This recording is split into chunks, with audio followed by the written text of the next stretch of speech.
Hello, everybody, and welcome to another Sensory Approach to Manual Therapy podcast. Today, my guest is Julie Pitois, who is one of the co-authors of Anatomy Assassin Academy. And I had the chance to meet her at the American Massage Conference in May of 2025. And I was really impressed and interested in her approach to critical thinking inside a clinic, which is why I brought her on today, because I want to start doing a small series on critical thinking and problem solving in the clinic, which is something that's sorely missed. So, welcome, Julie.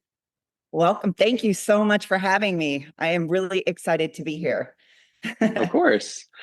So let's just start with a little bit of history about you. You're a licensed massage therapist. You've been a professional volleyball player in Yes. Spain. You've worked with athletes of all different levels. Just tell me a little bit about what it is that brought you into massage therapy as a profession from being an athlete historically. Yeah. Well, actually, it was being an athlete that got me into this because uh, having a lot of injuries, I was injured. I've been injured a few times in my career. I've played a lot of different sports growing up. Volleyball was the sport that got me into school and the sport that I ended up with. My first injury was at 14 with a bulging disc, where I had a coach who decided to also be my strength and conditioning coach and put me through a little too much. And it was because he didn't understand how the body actually worked that I ended up with my first injury. And going into college, I ended up with, a cyst in my right knee, which instead of draining it, they took it out and ended up taking out more of the patella than they needed to. And that started this whole system of dysfunction in my body, being very tall because I'm 6'4". At least I was a while ago. I don't know what I am now, but I'm still identifying as 6'4". And in doing that, it kind of throws all of the compensatory patterns off, so that when I was over in Spain, I ended up hurting my knee.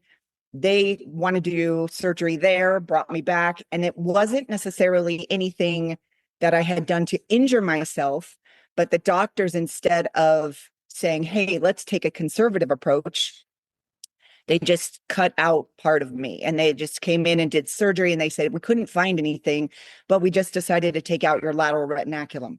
So yeah, and I found that one out on the other side of the surgery. So, it wasn't so much having injury that brought me, it was having bad therapy or poor choices for, you know, getting better. And when I That sounds went like through, some, yeah, that sounds like some pretty brutal medical intervention. We didn't find anything, so we just took something out. yeah, and I think it was the 90s, and a lateral release was a really big, it was a big thing back then, right? It was like a buzz, the new hot thing to do. And so I think the doctor said, I think I'm going to help you. But instead of thinking like, how can we do this in a different way? That's what they did. And then they sent me over to physical therapy, where the physical therapist said, I don't care that you were an athlete, do it the way that I tell you to do, and don't ask any questions. So And my lots of question, compassion. right. And it was always like, well, why is this hurting? Why?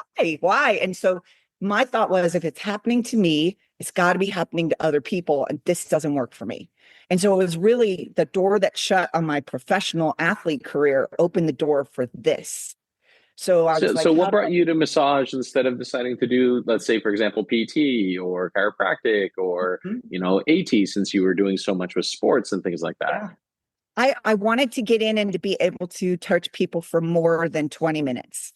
And at that time, there's so much red tape in the physical therapy world that I felt like I'd be doing school forever to go and work in an insurance world. And I wanted to see if there was some other way around it. And massage therapy at that time was starting to, this was like 27 years ago, right? So it was kind of still in the birth of not being so woo woo. There was a lot of the woo woo stuff, but it was starting to actually come into its own in the field of medical massage, quantum physics, quantum theory. A lot of medical, like osteopathic work was going on, where people were starting to really jump into that. And I really loved the manual side of things, but I knew that in order to really affect change with somebody, you needed more than 15 minutes of exercise. Here you go, get passed off, and that's it. And so I It's one of the, decided to go the yeah, massage route. it's one of the really hard things in our current, medical system, both in the US and in Canada. Now I live in Canada and it's a little easier. We do have a lot of insurance billing, but there's still private practice. Like I'm private practice primarily. And protocol becomes, when you're dealing with insurance, protocols become really valuable because they help the average, but they don't necessarily help the individual. And so it becomes a really tough thing. And it's amazing the amount of massage therapists who that's their common story. I Yeah. wanted more time with my clients. And it's funny too because I mean I've done podcasts with PTs and sports specialists and PhDs and all this stuff like this, and most of the time they all say the same thing: time equals recovery. The more time you can spend with your client, the more likely, or your patient, the more likely they are to recover. And it's such an amazing common concept. Yeah, absolutely. Absolutely. And really that is the idea, right? It's like you can't sit there and get into somebody within 15 minutes. You can't even get their nervous system to calm down in order to actually make any kind of gains anywhere, which we're finding out now, as we've spoken before, that the nervous system is kind of the key to everything. So if you don't have time to do it, how are you actually going to do anything besides start a process, push them into exercise, and then say, well, come back. And I really Yeah, am a fan of educating, right? Like you are. It's about, if you don't have a buy-in from the person you're working with where they're not involved in their own recovery, then how is that going to work? And I wanted something where it wasn't, we were just not working on them. I was working with them. And massage seemed like the best, for me, the best avenue to push into. so So, let's talk about that as well, because you go, like most people who go into massage school, they may find it, they may have a goal of medical or orthopedic or therapeutic, whatever title we want to give it, mhm, because most of those titles are important to us within the profession, but outside of the profession, people don't care. They just say, "I want a massage," and right. they have a image in their mind of what they think it will be, and then you give them your session, your version of treatment, and it's either completely different from what they thought it was, or it's exactly what they thought it was. And it still just falls under the term massage, whether you do lomi lomi or lymphatic or cupping or taping or eye stem or Swedish or, Traeger or whatever other modality you can possibly think of. It still just falls under the realm of massage therapy. So massage therapy is this massive spectrum of over 350 different types of therapy, and yet you kind of knew in advance, medical, orthopedic, that was, or therapeutic, that was really your intention.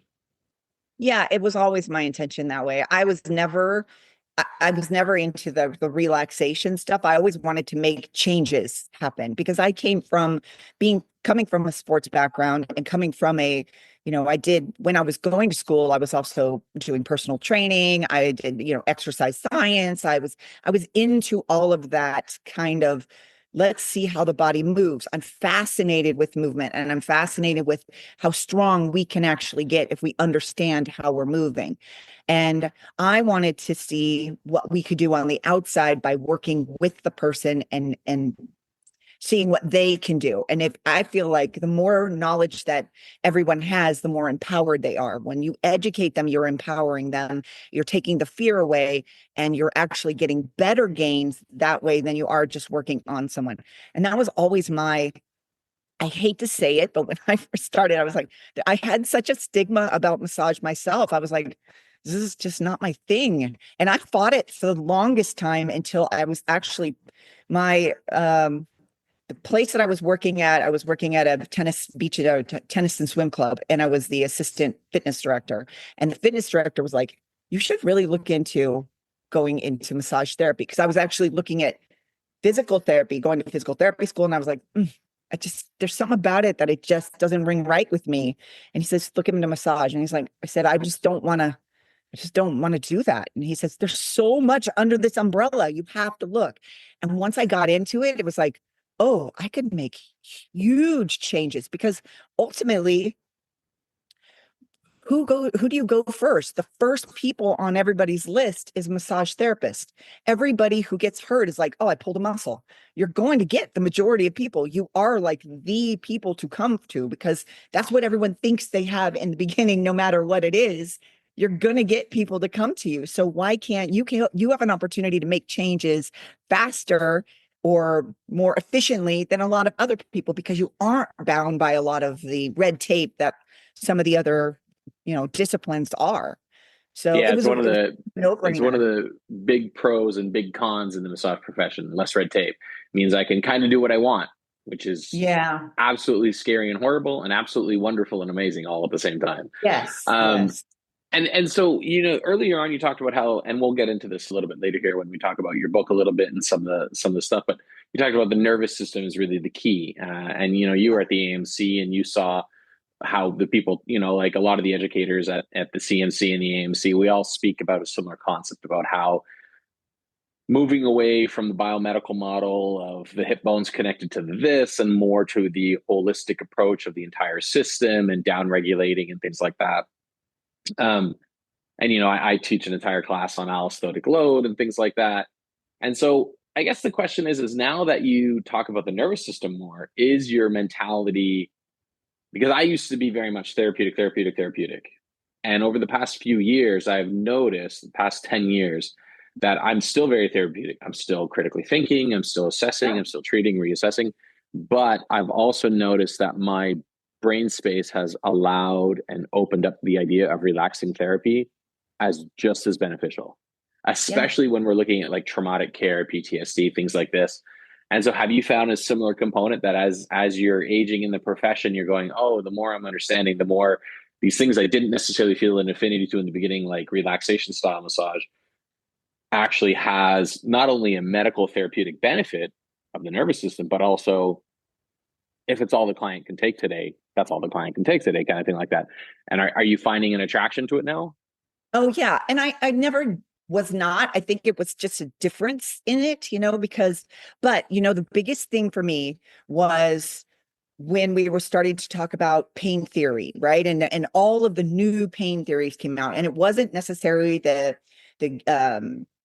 the gate pain theory of like let's beat the pain to the nervous system, but it was the neuromatrix theory of pain when that started to come out, that it was really more of an emotional tie-in to the body, and that the body pain is really just a receptor, but what you're experiencing is the trauma associated with the last time you did it, and it's the emotion that's tied to it. Was a huge, like, it just kind of blew my brain up, because I came up in that whole no pain, no gain world where it was like, how many bruises can you put on somebody? Oh, that's great. I beat the tar out of you. This is awesome. You're going to get so much better. And when you start realizing that the more that you're inflicting that, they're not going to let you do anything to them. When I started to walk away and walk back from that, more that let's see if I can work with you, educate you, empower you, bring you into your own session, and get your nervous system down to a point where if you're calm, the body feels safe, changes happen.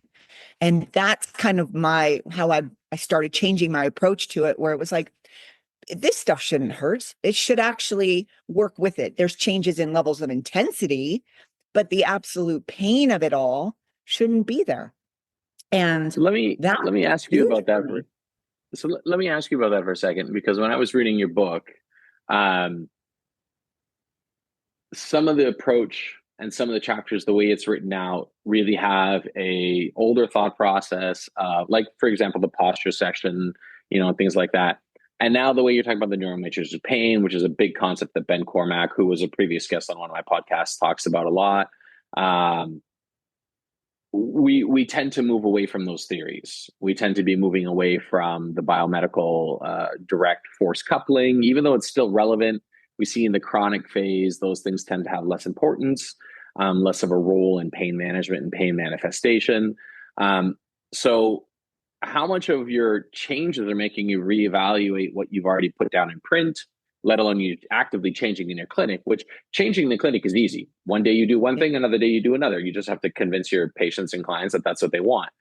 But, getting something in print, getting it reviewed, getting it published, that is a time consuming process. It is not an easy process. And then to have your mentality shift and change over time, and then to see, okay, this is what I did say. Do you find that there's now a conflict in what you're doing, or is it just a progression forward? I think it's a progression. I use both. I actually combine both when I'm doing it because I feel that you've got to give the emotional intelligence side to the client. Like there's a whole idea of where did this trauma come from and where are we working with? But you still have to understand that there's body parts involved in this, and the body does adjust. Like the body adapts to the tension that's being placed on it. And if you have the same patterns that you're doing over and over and over again because it's subconscious and this is a new way of doing things, it's only until discovery of what you're doing that things will change. So I kind of like to combine like the you don't know what you don't know. Let's change that. And then that changes the body. But you still have to have an understanding of what's changing what in the body: muscle, joint, bone, ligament, nerve. It's all connected. So if we understand the emotional side and put it with the physical side, then I think we have an actual way of changing the body rapidly and in a long term, in my opinion. I love that because for a long time, for a while, Mark Chiahoy and I speak about this quite often from two arm T's and a microphone, who helps run the AMC and the CMC. And him and I have spoken about this in detail and quite passionately about it, because a lot of pain model educators and researchers seem to throw the baby out with the bathwater. And I am absolutely guilty of this. When I first started getting into pain science, I completely had a crisis of faith and completely threw out oh my God, this doesn't matter. It's all in the brain. It's all in the nervous system and all these kinds of things. And we still see that to be quite a common thing amongst pain science, is that it throws the manual therapy component out. It throws the exercise therapy. It throws the physiological structures out with throwing the baby out with the bathwater. And Mark and I talk about this all the time, as in, no, there is place for both. Yes. I tend to think that there's a progression in that the acute and subacute phase, we look at the physiological, and as we move into chronic, it's less dominant and it's more the other thing. And I think a lot of people are moving into that with the neural matrix of pain, that it's the biopsychosocial model, that it's all these other component, impacting factors. But a lot of time people get stuck in one field or the other. They feel like they can't live in both camps. You're either a complete biomedical person or a biopsychosocial person, not realizing that most people get better when you mix the two together component. Yes. I've always believed that. I believe that on everything, right? I believe that there's not one way of treatment. I believe that there's not one discipline that's better than the other. I'm a big fan of comprehensive work. That's why I have a sports rehab clinic that is multidiscipline. And I've been that way my entire life. I've worked with osteopaths, medical doctors, physical therapy, athletic trainers. I'm in massage therapists, personal trainers. I have every type of person in here that I've worked with, worked alongside, and learned from, and they've learned from me, because I don't think that there's no hierarchy in my world. It's like everyone brings their specialty to the table. And if we do it all the way it's supposed to be done, then the person that benefits is the person we're working with. And that's really my goal. And I think the more aware that we can get the person, I think the big thing for me, the big thing for my success and my growth is that the client, one of the best things I've ever heard was when I first started, I was working on somebody and I just come back from a course and I can't even remember what it was, but I was trying to find this technique because for me, it was all about the next technique is going to be the thing that unlocks the door for me. Right. And so I was working on this person and she looked at me and she says, "Hey, I'm in here." And it was mind blowing for me. It was a very much of a shift for me because I was like, I didn't think about the person actually being human in there because I was so focused on, I'm going to work with you and I'm going to work on this body and I'm going to change the body. But the body's attached to a human. And if you understand that there's a human being in there, they're going along the ride with you. You have to do it's therapy is combined. It's not me working on you, it's us working together. That's why I call clients clients and not patients, because patients can't do it without you. They can do it without you. They just need you to be the catalyst to help them. So I it's love to that. me, yeah, it's very strong, right? I like to empower people that you have this. You just didn't know you had it, and I'm just here to expose it. And if I can do that, then I can keep you, because manual therapy helps to get you out. The exercise keeps you out. And that's what it's full circle. It's never one thing. And that's why, like, when in the stuff in my book is never about technique, because whose technique am I going to teach? I could teach tens of thousands of people's technique, right? But it's what about the strategy behind that? Because if somebody's coming to you in pain over and over and over again, you're missing it. Something else is going on.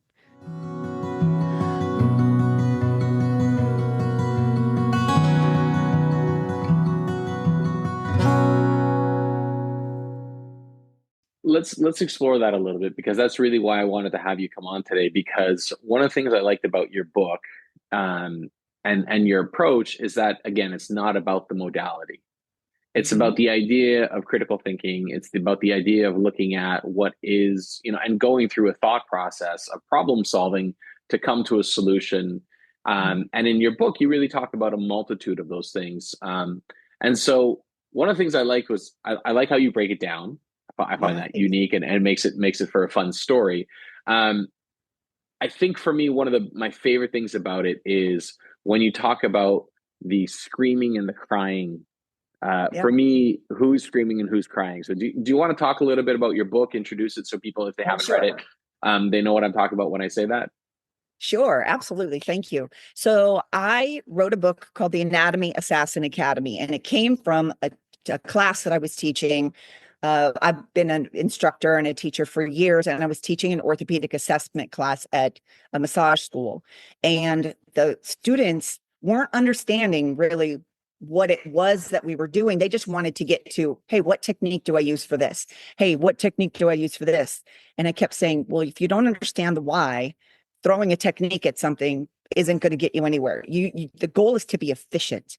And I'm always a big fan of teaching to people's listening. And one thing that everybody understands in my world is food and or shows or movies. So I wanted to make something relatable. And in this, it's like, what's more relatable than true crime? Because if the person comes in and their body is hurting, let's say that they have back pain, and somebody comes into you and they've got chronic back pain over and over again. It didn't. It is a mystery, and you are the detective, and your goal is to work backwards. So that back pain becomes my victim. So I created a book around victims and criminals, being the anatomy detective with a skill set of an anatomy assassin who's really good and sharp at what they do, that we can take an injury and walk it backwards to find the root cause. So it's symptom versus root cause. And I've addressed it like victims and criminals. So your injury is your victim. It's a screaming thing because it's grabbing all of your attention. Is it the thing that did it? No. Is the victim always the one that takes themselves out? No, there's always a criminal somewhere else there, and it's your job to work backwards to find it. So it's fun for me because every victim, every detective has to now look at the body like a crime scene. So what we did is, instead of having a crime scene with everything, we just took the tape and put it all the way around, because the body's holistic and you don't know where it's coming from. It could be coming from the chest, it could be coming from the pelvis, the knees, the ankles, the feet, the neck. We don't know. So we need to look at all of it. And if we back up and take it in a bigger space, now we're able to see more about what's going on. Your suspects are your body parts. There's your shoulder, your elbow, your hips, your knees. They're big parts of you. And then your clues are your visual signs, how they walk, how they move, how they stand. What are you seeing as a therapist? And then the evidence is your physical. How do you palpate? What are you feeling when you're palpating? What's moving? What's not moving? And so when any detective looks at a crime scene, you look at who's standing there. And to me, who's at a crime scene is Who's screaming? That's your victim. Who's crying? Those are your people who are the body parts that are under stress. What's compensating? Because we have to look at not just what is going and chasing the pain, but what could be creating something else from it. It's a collateral damage, if you would. So it's if is there pain? Is there intensity? How bad is this crime scene? If there's what is actually painful, is it truly painful? Is there something else? If there's who's silent, who's not doing their job, are there body parts that are just not doing anything at all? Like, is there inhibited muscles that should be working that aren't? Like, if you have a back pain, are your glutes working? Are your hip flexors overworking? Where is everything? So what I did is I kind of labeled them as people that you would see in a crime scene. And to me, So it makes sense. yeah, so in pain neuroeducation, pain neuroeducation is a lot about metaphors and creating analogies that that patients and clients associate with and create a connection with, that helps them understand the idea of how pain behaves in the body, so they can modulate and pay attention to the alarms and things like that. So when you talk about this to your clients, do you find that they latch on to these examples more easily with this descriptive text, true crime theory, and things like that? Yeah. Yeah. In fact, the one thing I always say is if your body is a crime scene, your victim screams, but your criminals stay silent. And every single person that I say that to says, "Oh my God, that makes so much sense." Because I people like don't that. understand anatomy. That's not their job. They don't understand the breakdown of what it is. And if I'm talking above them, I'm not going to get what I need from them. So I need to know, like, what does this feel like? What's the intensity level? What is this? But if I put it in the world of a crime scene, everybody's watched or listened to a true crime podcast, watched a movie, watched a TV show, and they all understand what it feels like. So now they're in it with me. So we're One of the walking through the crime scene together. one of the things that you talked about that in the book that I liked, and here you touched on it. You'd said that is it your hip? Is it your back? Things like that. Is it how you move? Um, and those are all physiological manifestations of pain. Like that's a structural approach, I would say. But in the book, one of the things I like that you talked about was, I think it was in the clues section, where it's observation and emotions and the intake process being longer, and making sure that they sit there and you listen to them for longer.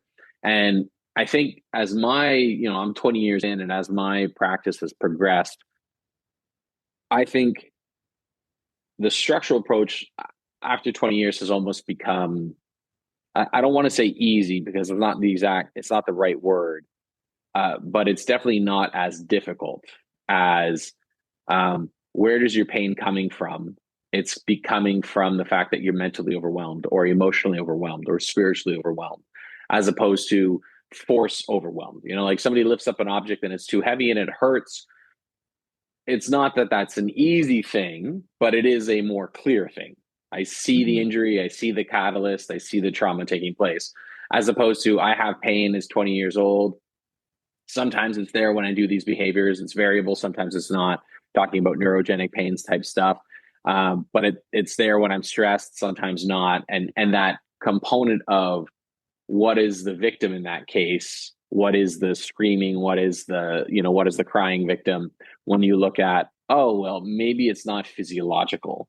It's manifesting as a physiological sign, but Yeah. perhaps it's some other component. And I like that in the book that you brought that up, and I wanted to highlight that, because here you had mentioned the structural components, but I think it's such a, for me, it's probably the only part of the book that I think I love seeing more written on it, because it's such a component that is being looked at more and more, and still undervalued, I find. Yeah. I just, I've done a lot of I've gone through a lot of leadership programs throughout my life. And one of the big things that really we talk about was the emotional intelligence department, right? It's like what happened to you a long time ago is still in there. And until you address it, it's not going anywhere. So even injuries that you had when you were younger, it's like your pain tolerance, right? How do you work with pain emotionally? How were you brought up to deal with pain and work around it? And that's really important. I'm a big fan of, you have to speak to people's listening. You have to speak to how they understand things. You have to get them to understand it for things to change. And so when I'm working with somebody, this book is meant to be kind of the start of the hypothesis of whatever your treatment's going to be. And it really is like, this is not, I found this and this, so this is what it is. It's like, I found this. What does this mean to you? So, and I've actually gone through that with people where I'm like, hey, your body is telling me this doesn't work and this doesn't work, and you have internal rotation of this hip. What did you do? What have you done to have this? What? And it might not be anything that they remember in the moment, but all of a sudden now we're going through it and they're just like, oh my God, I ran track and field I was a sprinter for years. Could that be it? And I was like, it could be. It's not for me to say yes or no, but let's start this. And I let them do almost like the self-discovery and exploration. And it really makes huge changes. So to I, me, lo- it's like changing it a little bit. I love what you just said. And for me, I want to highlight it to a lot of people who I do a lot of mentoring for massage therapists, both with AMTA and privately. And one of the more common questions, there are a few common questions, some around transference and countertransference, but one of the really common questions I get is, um, how do you know what's wrong with them? How do you know how do you know where the injury is coming from? Let's say if it's chronic and you weren't there to witness it. And you just said, it's not us to know. It's not for us to say if it's that. It's very much up to the patient to evaluate, wonder, and perhaps have a light bulb moment. And they could be right, they could be wrong. That doesn't really matter. The key thing is that a lot of therapists, we're not allowed diagnosing as massage therapists, and a lot of massage therapists love diagnosing. They love Yes. saying this is where it comes from and this is why it exists. And like you say in the book, and like you've said here, the body is so complex that, like, if you do have there are millions of humans with internal hip rotation who have no pain. And then Yes. there are millions with internal hip rotation who have pain. And so it's like, far be it for me to say, oh, because you have hip pain or internal rotation, you're going to have hip pain. And I think that's a big crux that a lot of, I don't know if it's newer, or I think maybe therapists who are less willing to look at the holistic approach, they find themselves hanging on to that component of, I see it, therefore it is, as opposed Yes. to, I see it, therefore it may be. And it's a Yes. subtle shift in nuance, but it seems to play a pretty important role. And most therapists who have been in the profession for a long time kind of fall into that category of, we think, but we don't know. And it's a big change. And I Yeah. like that because you talk about that in the book too. One of the other things you mentioned in the book that I think for me is so far has been my favorite part of the book has been the nerve analogy. Oh, yeah. Do you want to talk about that? Because to me, I thought, like, when I read that, I was like, oh my God, that is so the protective tunnel. I was like, this is a really good example for people to understand myelin sheath, for them to understand the firing patterns, the backlog of information. I really enjoyed that. Thank you very much. Yeah, I always try to break down things to make it easy for people, and that's where my brain always goes. So the way that I describe the nerves in there is that if you think of your nerves like a subway station, right? And so the central nervous station is like Grand Central Station, and people are coming in and out. It's a train station, and all the people on the train, the subway, whatever you want to call it, are your nerve receptors, and they have every type of people in there. And so the train comes through and it goes through a tunnel, and your tunnel is the nerve sheath. And so the goal for us is to get people on and off. And when it travels from the central nervous system down into the your appendages or wherever they're going, hopefully it's going to be a nice and smooth ride, and that you're going to get the passengers on and off. It's going to be like afferent information, efferent information going back and forth. But sometimes what will happen is you'll get changes that happen into the tunnels. Like you're going to go through a tunnel and there's going to be a little bit of buildup on the tracks. And then the train won't go as far as it wants to go, and it'll kind of get stuck. And that's where you're going to have a little bit more of your nerve nerve compression or your nerve entrapment, where you're feeling like a tug on the nerve, and you'll have different changes into the nerve receptors going back and forth. You can go through a tunnel and have, sometimes you'll have, what'll happen is the rocks will come down and it'll cause a complete build up into the tracks where you can't move at all. And that's where you have complete nerve entrapment and nothing is happening. So the body is just changing left and right. And I just wanted to make it easy for people to understand kind of how things move back and forth when we're talking about the different stages of nerve entrapment and nerve dysfunction in the body. One of the other, yeah, one of the other things I like too was that when you talk about the muscles and the ligaments and the strains and the degrees, there are a lot of therapists, like in school, we learn about those in our anatomy, physiology classes, but it's so quick and it's so fast and it's not highlighted, nor is it concentrated. It's just said in passing. Someone else will tell you what grade it is, move on, kind of thing like that. I really like how you broke those down, because for me, it's something that not enough therapists pay attention to, learning how to properly find out, okay, how intense is this injury? How significant is this injury? And so one of the reasons I wanted you on the podcast, and one of the things I like about what you're doing with the book, but even just in your approach, is that you have a problem solving pathway. Now, your problem solving pathway is different from mine, but I'm imagining you're getting results with clients. Yes. Yeah. And I'm going to have a few of the guests in the next series of critical thinking, and they're going to have a different approach, and they're getting results with their clients. And I think that's the thing that I'm trying to express to most of the listeners, is have an approach that is something you can follow to get to an understanding. But one of the key things that you talk about is not just understanding anatomy, that is part of it, but it's doing an assessment, treating, and then checking again. And you talked about checking in weight bearing and not weight bearing stances and things like this. And for me, that's so valuable. So the critical thinking process, can you break into that and talk about it a little bit, in how we get from a client coming in to walking out feeling better and eventually to discharge? Because you talked about exercise, and one of the things I talk about in my class, I say, manual therapy gives you confidence to move. Exercise therapy keeps you moving. But manual therapy is not the solution, and exercise is not the solution. They work together very well.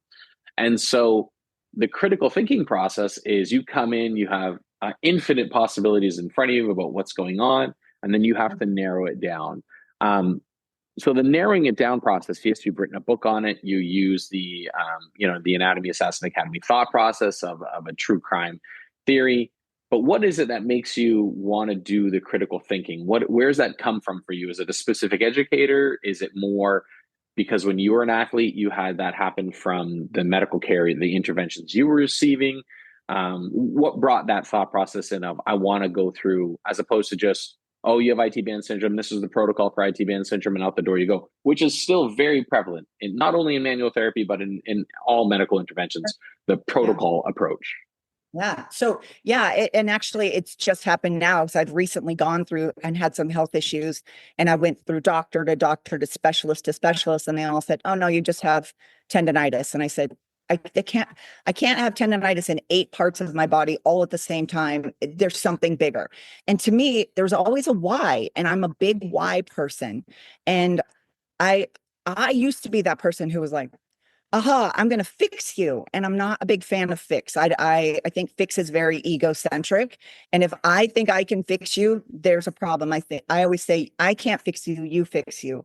I'm just going to open the door up for you to get you. So the way I take people and the way I've evolved my clinic is very much manual therapy, rehab movement into real-time movement, into then moving for whatever the lifestyle patterns you have. It always has to be that way. I don't think there's not one space that's the only space to go. That's always just been my thing. So when people come in, I like to see them as a blank slate. So even if they have imaging, even if they have prior anything, my thought is, I get a lot of people who have been to 10, 15, 12 people that nobody has been able to figure out what's going on, and they're frustrated and they're upset because everyone's kind of cast them aside and said, you're fine, you're good, nothing's wrong, and yet they're still in pain. So my thought is if these guys are all probably pretty smart and they've all probably done the exact same thing, so what are they missing? And that's where I go after what's missing in this, because the body is going to give you what the body's going to give you, right? Structurally, you know what's in there.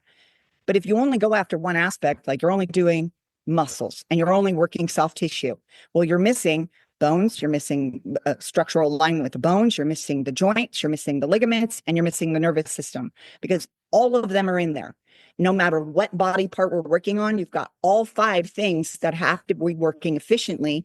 And if they're not, if one thing's not, it's going to be dysfunctional for all of it. So what else is missing in there? And I talk to them. I find out what their backstory is. I ask them questions throughout the entire time I'm with them, because I see it as I'm just here to unlock different parts of your body and to see what is working and what isn't working efficiently. And that opens the story for it. And then you and I are working on the story together to go backwards to figure out what is happening. And I love that part of it, right? That's my favorite thing in the world, is we do this together. And then from I, there, it's like, oh, let's do this. I love it because I asked you that question with a very specific answer in mind and unplanned, because for those not knowing, we did not plan this conversation. Right. You gave the exact answer which I was looking for, which was I asked more questions and I listened to the story. And I think it's something that, in most there are pros and cons to turnover massage studios. So there are pros and cons to it. It's good for awareness of what massage therapy can do. It's good for certain versions of stress reduction. It's even good for certain stages of medical conditions. But the quick 5-minute intake, get on the table, lay down, exit interview super quick, out you go. Um, it's a very popular model of healthcare. I've always actually tried to find where the 60-minute massage session came from. Yeah. And I actually haven't been able to find it. I need to ask Kirby about this. He runs archives for massage therapy. I need to ask him about if he's ever come across that, because it's something that I've always wondered. Why was 60 minutes the appropriate time to say that's how long it takes for you to get better? Like, what if it only Yeah. takes you 5 minutes to get better? What if it takes you Right. 2 hours, right? But the key thing is during that time, it's not about 5-minute laying a 5-minute interview, laying on the table for 55 and out the door. It's about how many questions do I have to ask before I understand what's going on? And how many Yes. questions do I have to ask before the client understands what's going on? And how Yes. long is that story evolving? And how Yes. frequently does it evolve session after session? And for me, that creates the environment for critical thinking, because it's not only about me as a therapist hearing the client, it's the more they go into their story and the more detailed they are in Yeah. their vocabulary and their painful granularity, their emotional granularity, the Yeah. more clear they have an understanding of, oh, these are my limits currently, but as my limits progress, I can adapt. These are my capabilities. This is what I've been avoiding out of fear, but not out of necessity, because it actually doesn't cause pain. I just don't want to do it because I'm afraid it will cause pain. Yes. But all that is in that critical thinking story process and those questionnaire processes. Yeah, absolutely. And when I'm teaching, because we're a teaching clinic over here, so we have San Diego State, their athletic training program. We have students in here all the time, and it's always like, work it through. It doesn't have to be right. This is not about being right. This is about understanding how the body works at every phase. So we'll do something, and I'll say, okay, get up. Let's see how this works. Take it for a test spin. Get back down. What'd you feel? Let's go here now. Get up, take it for a test spin. What are we feeling? So every little step I'm going with them and they're going with me. And it's fun for me. And they're getting it because they're like, oh my God, this is exactly what it's supposed to feel like. And it changes, and you can feel their personality. My favorite thing in the world is seeing pain face in the beginning go to no pain face, and the changes. I wish I could take pictures of people before and after with just the changes in their face, because it's so amazing when they can feel their body changing and they're just like, I did this. And I was like, you did it. I didn't do it. I don't That would take actually credit. be a really cool art project. If you got permission, that'd be a really cool art project. Yeah, it would, they do it with the dogs. They have those dogs on social media where they're like before they're adopted, after they're Well, they adopted. have one at the airport in Montreal where it says one glass of wine, Yeah, two glasses of wine, three glasses of wine, four glasses, and you see it. So it'd be interesting to do it with pain too. it would be But amazing. one of the things you said too was interesting is you're talking about they get up and off the table quite frequently and they get into movement, which for someone who comes from a sports background, I've worked in sports most of my profession as well. That makes sense. But I think for a lot of people who don't work in sports or in that realm, that component becomes tricky. And so I have found that even if they're not in the sports world, having Mhm. them stay in clothing, shorts and a comfortable top that they're willing to, even if they're under the sheets for treatment, it still gives them the space to reassess because then you really get to find out, oh, is that one thing I worked? Did that actually make a difference? Because when you Yes. treat 12 tissues Yeah. and then they get up and they go, I feel better, you're like, well, which one was, I mean, it helped as a whole, and that's Yeah. great. But was there one that was more efficient? Was there one that did nothing? But that again, that involves that reassessment component. Yeah, I do it all the time.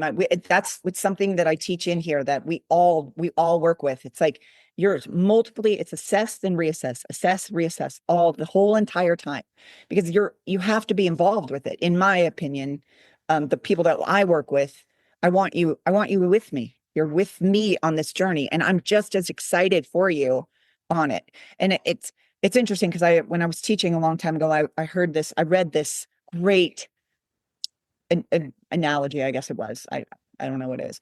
Anyway, it talks about there's island A and island B. And island A is the island where everybody's in pain and they're upset and they're frustrated and there's so many people on it and everyone's unhappy because they're just feeling terrible. Island B is where everyone's fit, they're happy, they're pain-free, they're moving. Island B is where everybody from island A wants to be. You are the person that takes them from island A to island B. You are not the boat that takes them to island A to island B. You are not the boat. So for you to sit there and go, look at my boat. My boat is amazing. My boat has the biggest engine. My boat has the shiniest window. My boat is so nice. Da, da, da. They don't care about your boat. They care, can you take them from island A to island B? And if you're sitting there telling everybody about how great you are in whatever background, whatever this you have, speaking to them in languages that they don't understand.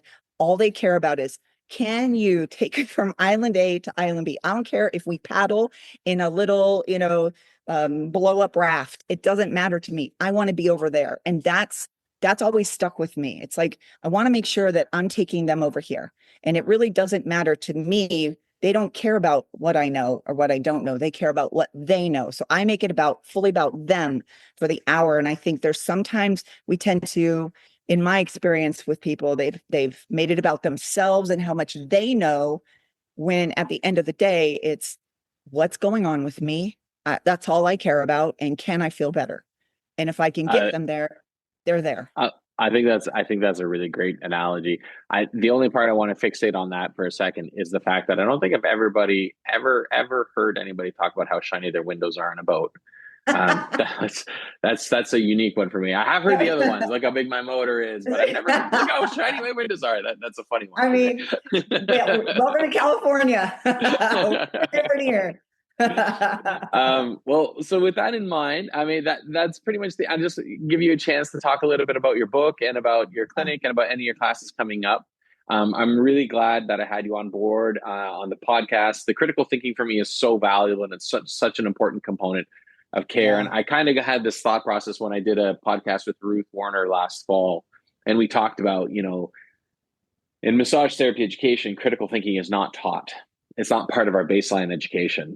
We just don't have enough time, be it in a 6-month program or a year-long program. That the schools, that's not what massage therapy schools are about. Different conversation whether they should or should not be about that. That's a whole other concept, but it is not part of the education. And Yeah. it seems to be where most therapists who focus on pain management of some kind find success is in critical thinking. So I'm really glad you could talk to that component because that's really where I want to get people thinking about the assessment, treatment, reassessment component. So, Yeah. do you want to tell us a little bit about any of your stuff you have going on so that if listeners are interested, they can find you on social media and stuff? And I'll be sure to put all your things in the podcast as well. Yeah, thank you so much. First of all, it's been fantastic. So I really appreciate you having me on because it's always nice to be able to talk about everything that I want. And I have so much that I want to talk about. Sometimes my brain just goes into like a whole nother world. But yeah, I'm in San Diego here, California, and I own a sports rehab clinic called Protocol Sports Systems. We've been around for 9 years. I've been here for about 27 years doing this, but that's what we do is we do all the critical thinking in here and we kind of move everything through. The book is the Anatomy Assassin Academy. You can find it on Amazon. And it really is a step-by-step connect the dot process to figuring out what's going on with people. It doesn't matter the technique. It's really about the treatment strategies and understanding treatment strategies under it. If you can connect the dots, everything else becomes easy. You can use any technique that you understand. And that was really what I felt to be was the missing in everything. I am on every social media platform. I am on Anatomy Assassin Academy and Protocol Sports Systems on Instagram and Facebook and YouTube and you name it, I'm on it. TikTok, although I'm not that big on TikTok these days, but I do small little videos where I kind of break down. My goal is to take the mystery out of injury. I want to make things relatable for people, and that was always my goal. Is I feel like anatomy is so hard to understand for most people, and it's very intimidating. And when people find things to be too intimidating, they gloss over it. When actually, it's the beauty of how we move. Like if you can understand how we move, then you're a part of your own body again, and it's a connection that you really need to be. So the Anatomy Assassin Academy is for every type of discipline. I wrote it not just for massage therapists, but for every type, for personal trainers, physical therapists, athletic trainers, medical doctors, because I think there's a missing in every discipline on how to really think objectively and truly connect the dots so that you can be efficient in your treatment and not spend so much time hoping that this technique that you're doing is the thing. And then your clients will come back to you over and over and over again because they're working with you and they see the changes that are being made. I have AMTA in Dallas. If we're in Dallas coming up in August, I will have a booth there for Anatomy Assassin Academy, and I will be there answering questions with all of my fun friends. And then we are going to have an online course that's dropping in August. It's going to be a learn as you go 6-hour online course, and then in September we're going to be starting our in-house courses. Right now, I'm trying to get it into a bunch of different massage schools and different schools to do a master class for each place so that we can kind of Awesome. start to introduce it into schools again. Like this is really important for us to understand. I That's used great. it it's great. Yeah. I did it a 5-week course at the school I used to teach at, and they gave me the cohort they barely had any anatomy background. And within 5 weeks, they were thinking completely differently. And it was so life altering for them that it was really fun to see people think in a really powerful way. So yeah, that's the goal, is to try and get the Anatomy Assassin Academy in as a critical thinking type of course. And with this, we start with the back, but each book, we're planning on having a book for each body part, and each body part becomes its own case file. And so we'll do a whole Nice. mystery around it. Yeah.